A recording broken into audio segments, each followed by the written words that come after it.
মনে আছে একবার বৃষ্টি নেমেছিল।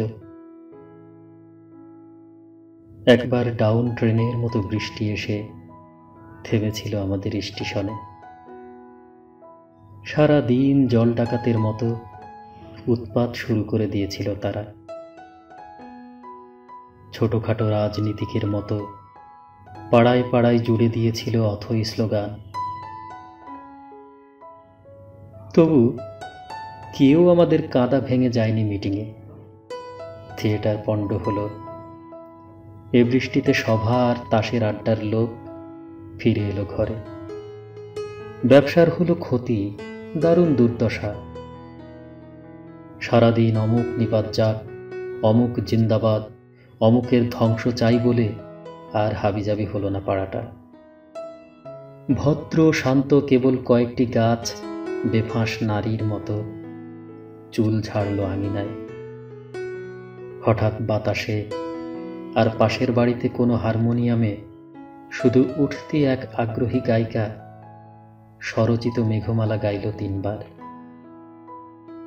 আর কটি চাখর মানুষ এলো রেনকোট গায়ে চেপে চায়ের দোকানে। তাদের স্বভাবসিদ্ধ গলা থেকে শোনা গেল, কি করি বলুন দেখি, দাঁত পড়ে যাচ্ছে তবু মাইনেটা বাড়ছে না। ডাক্তারের কাছে যাই তবু শুধু বাড়ছেই, ক্রমাগত বাড়ছেই হৃদরোগ, চোখের অসুখ। একজন বেরসিক তার মধ্যে বলে উঠল, বৃষ্টি মানে বুঝলেন তো, অযথায় যানবাহন, পয়সা খরচ। একজন বাতের রোগী গলা কাশল, ওহে ছোকরা, নুন চায়ে 1 টুকরো বেশি লেবু দিও।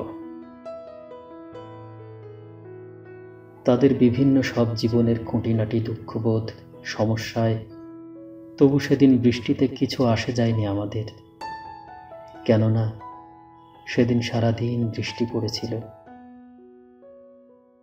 সারাদিন আকাশের অন্ধকার বর্ষণের সানুনয় অনুরোধে আমাদের পাশাপাশি শুয়ে থাকতে হয়েছিল সারাদিন। আমাদের হৃদয়ে অক্ষর ভরা উপন্যাস পড়তে হয়েছিল।